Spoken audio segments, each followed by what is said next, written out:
Olá pessoal, eu sou Pedro Brandão, professor de língua portuguesa formado pela PUC do Rio de Janeiro.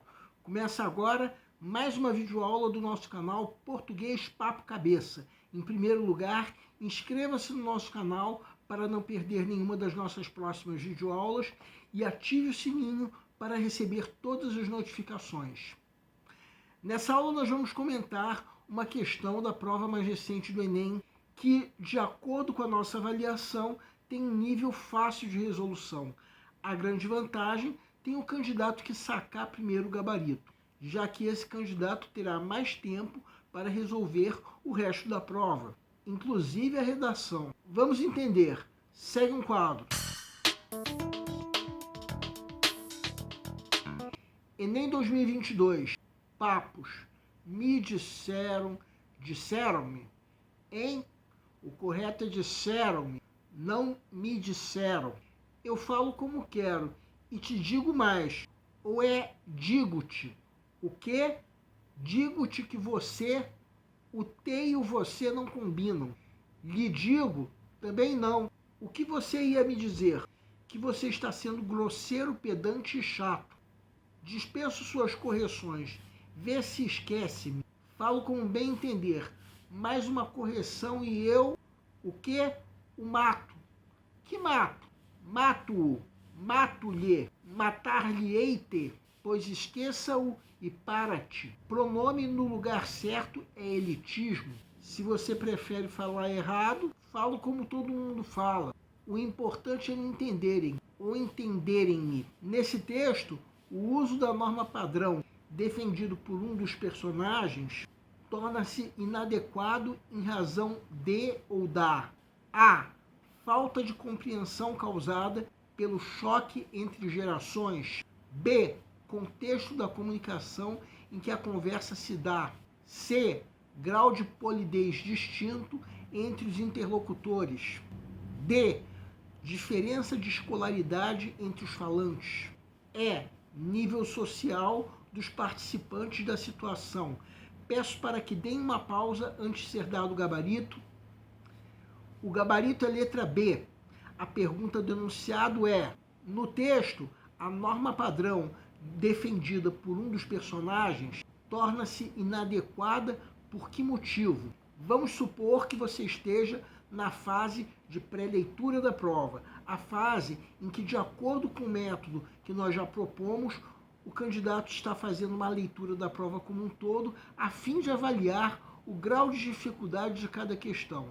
Aí você chega nessa questão, lê o texto de Luiz Fernando Veríssimo e fica claro que se trata do diálogo entre dois personagens, dos quais um quer forçar o outro a falar de acordo com a norma padrão, enquanto que esse outro não aceita essa imposição, visivelmente por se tratar de uma conversa informal, ou seja, a inadequação está no contexto da conversa, já que a norma padrão não é adequada para situações informais.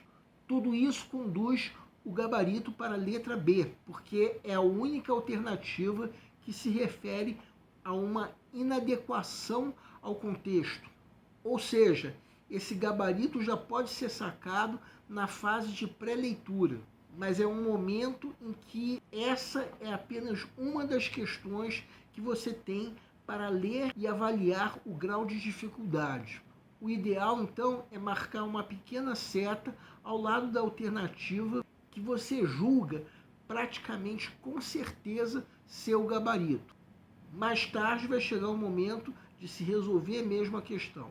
Aí você relê primeiro a primeira parte, depois a segunda parte, e acabará tendo certeza que a alternativa B é a única que responde corretamente a pergunta do enunciado.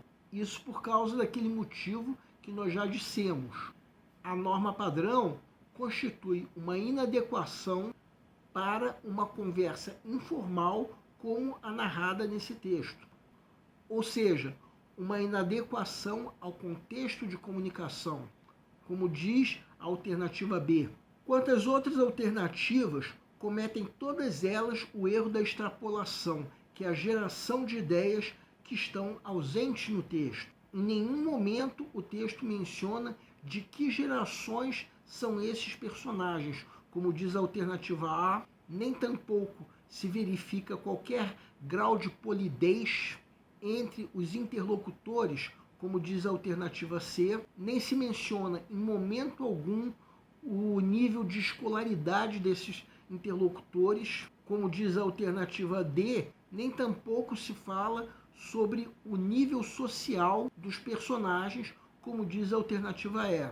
Ou seja, a alternativa B é o único gabarito possível. Bem, o candidato precisa ter segurança para sacar o gabarito de uma questão como essa o quanto antes. Quanto antes sacar, melhor, pois aí restará mais tempo para o resto da prova, incluindo a redação. Dependendo do candidato, ele pode começar a prova pela redação. E se for o caso, ele vai chegar nessa questão com a redação já feita. Torno a dizer uma coisa que eu já disse em outra aula. Quem melhor sabe o momento ideal para se fazer a redação durante a prova é o próprio candidato. Alguns preferem começar pela redação, ou seja, começam logo depois da fase de pré-leitura. Outros preferem deixar para o final. A única coisa que nós achamos importante é que vocês não deixem para fazer a redação depois da marcação do cartão resposta, que pelo menos de acordo com o nosso método é a última fase mesmo, para que o candidato marque as alternativas no cartão resposta como um descanso por todo o tempo que passou fazendo a prova. O nosso canal Português Papo Cabeça antigamente se chamava Aprenda a Língua Portuguesa. Cada vez mais estaremos focados em vocês, que estão movendo a roda da história para que seja criado um futuro melhor para todos. Então, o nosso foco principal continua sendo os vestibulandos, que terão no nosso canal uma fonte importante de estudos de língua portuguesa, onde nós ensinaremos os recursos da nossa língua para que possam, em primeiro lugar, escrever de forma adequada, entre outros textos, a redação do vestibular. Em segundo lugar, para que possam interpretar textos de forma adequada, não apenas numa prova de vestibular ou concurso, mas também na leitura de textos que ajudarão vocês a se manterem atualizados. Cada vez mais nós teremos no nosso canal um Papo Cabeça. Ensinaremos nossa língua sim, mas de forma a estimular a inteligência que nasceu dentro de vocês e que precisa ser estimulada. E a missão do nosso canal é melhorar cada vez mais. Então vocês podem usar tanto o nosso e-mail quanto a nossa fanpage do Facebook para fazerem qualquer comentário, elogio, crítica ou ainda reclamação sobre as nossas videoaulas. E vocês também podem usar tanto o nosso e-mail quanto a nossa fanpage do Facebook para pedirem para esclarecer qualquer dúvida que vocês tenham sobre a matéria. E nós agradecemos a todos vocês que estão assistindo nossas videoaulas. Em especial, nós agradecemos a todos vocês que estão compartilhando nossas videoaulas com outras pessoas. Muito obrigado porque vocês estão ajudando nosso canal a ser feito. Pedimos ainda que deixem um like. Muito obrigado e aguardem nossa próxima aula.